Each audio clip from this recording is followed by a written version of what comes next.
नौजवान साथियों, आप सब लोगों ने नई साल की इस सर्व समाज का सनेमिलित समारोह में आपका बहुत बहुत आभार, स्वागत, धन्यवाद।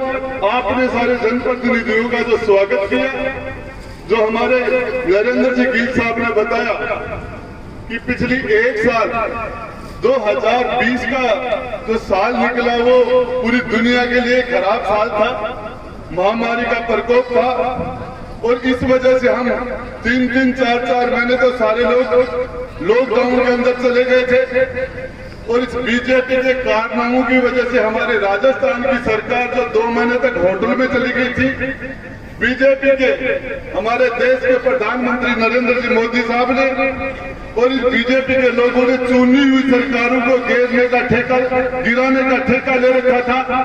पहले उन्होंने गोवा की सरकार गिराई, कर्नाटक की चुनी हुई सरकार को गिराया, मध्य प्रदेश की चुनी हुई सरकार को गिराया, उसके बाद में राजस्थान की चुनी हुई सरकार को गिराने के लिए उन्होंने पूरी एडी से चोटी का जोर लगा दिया।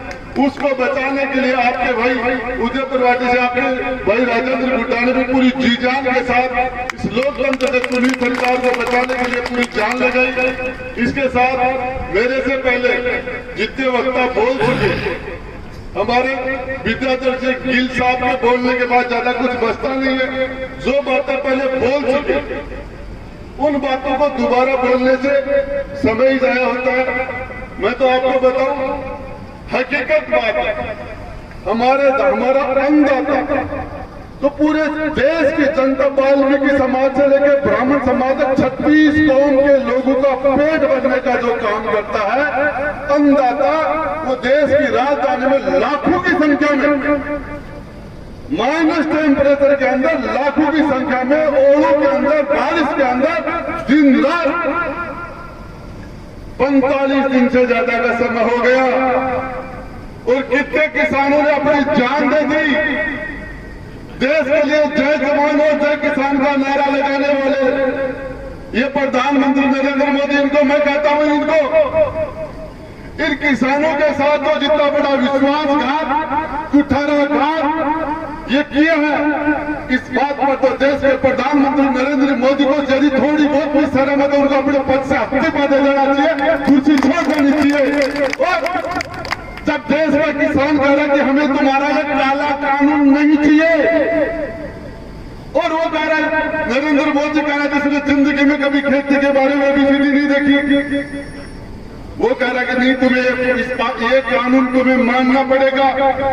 इस तरह की जिद्दी, इस तरह के सत्ता के मद में चूर और किसानों के साथ जो अन्याय किया जा रहा है, हकीकत बात है कि बहुत सोची समझी रणनीति है। सारे के सारे पैसे को कुछ पूंजीपतियों के पास इकट्ठा कर दो, दूसरी पार्टियों के पास चुनाव लड़ने के लिए पैसा ही नहीं मिले, उनको चंदा मिले नहीं, उनके पास फंड ही नहीं हो, वो राजनीति कैसी करेंगे? इस आधार के ऊपर उन्होंने पूरे पैसे को अडानी और अंबानी को देने का जो काम किया जा रहा है। पीछे हमारे जिले के किसान को, शेखावाटी के किसान को, जो बहुत जुझारू किसान है, ये उदय त्रिपाठी, इस उदय त्रिपाठी ने इतिहास बनाया है। पूरी दुनिया में आज से 50 साल पहले बिरला जैसे पूंजीपति को इस उदय त्रिपाठी की जनता ने धूल चटा दी थी। बिरला जैसे पूंजीपतियों को, ये वो उदय त्रिपाठी है, यहाँ का वो किसान है, इसको कोई खरीद नहीं सकता। तो मैं आपको बताना चाह रहा हूँ, दिल की गहराई से आपका शुक्रिया अदा करता हूँ, धन्यवाद ज्ञापित करता हूँ। इसके साथ साथ मुख्य जो समस्या है, बेरोजगारी की समस्या, भूखमरी की समस्या, महामारी की समस्या, ये इन समस्याओं से ध्यान भटकाने के लिए कि कोरोना है, लॉकडाउन है, लोग इकट्ठे नहीं होंगे, इसलिए जनता के ऊपर काला कानून ठोक दिया है। अभी हमारे विद्याधर जी गिल साहब ने कहा कि शाहजहांपुर हमारे पूरी ताकत के साथ जत्था लेके जाएंगे।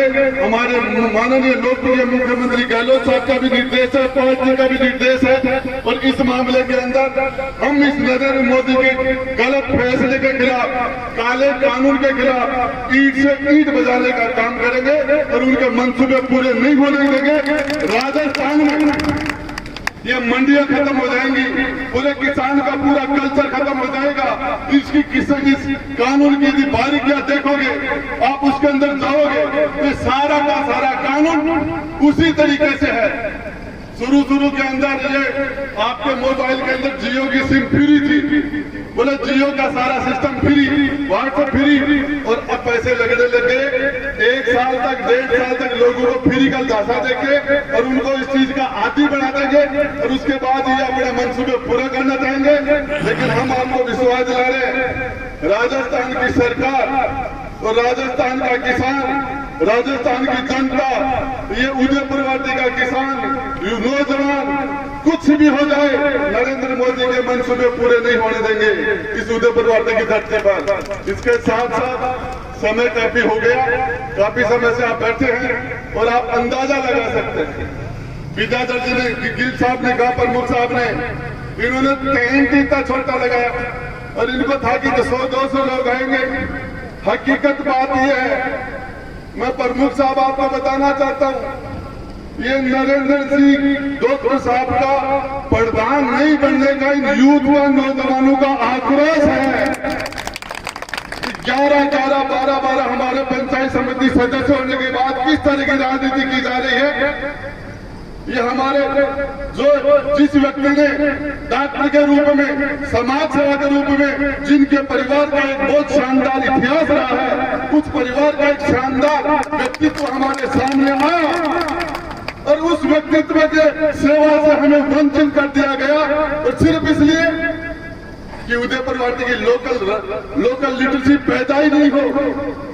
यहाँ के ऊपर कोई नौजवान, यहाँ का कोई लोकल आदमी राजनीति के, अरे इस उदयपुर वाटी ने तो हिंदुस्तान के अंदर इतिहास बनाया है। यहाँ के जनप्रतिनिधियों को तो रशिया और यूरोप के लोग देखने के लिए आया करते थे।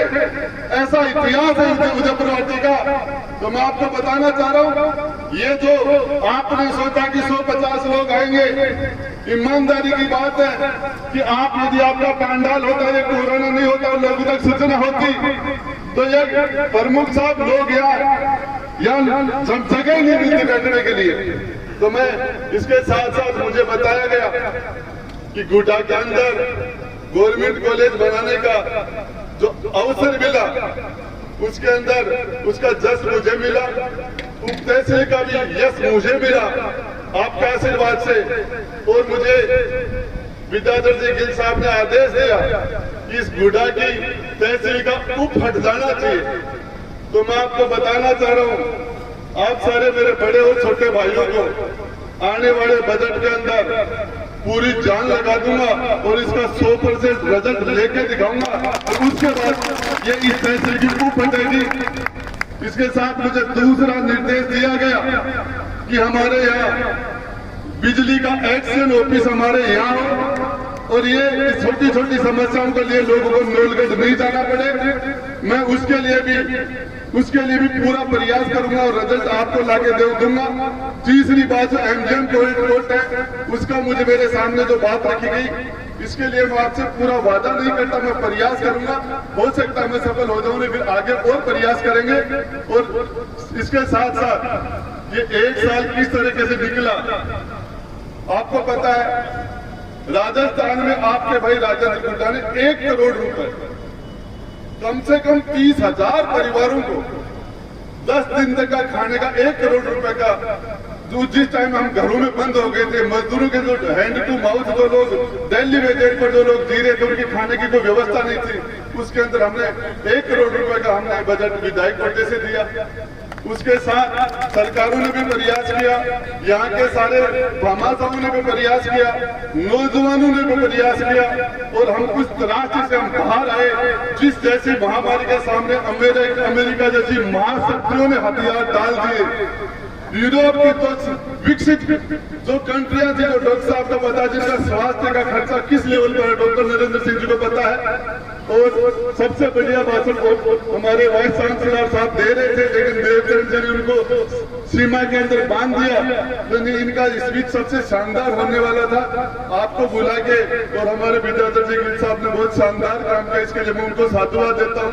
और अब ये 8-9 महीने का समय सरकारों की उठापटक, रोज सरपंच के चुनाव की 3 बार आचार संहिता, अब नगर पालिका की फिर आचार संहिता 25 तारीख तक। हमारे मंडावा में चुनाव हुआ तो उसकी आचार संहिता, कोविड के पूरा का पूरा 1 साल हमारा इसमें बर्बाद हो गया।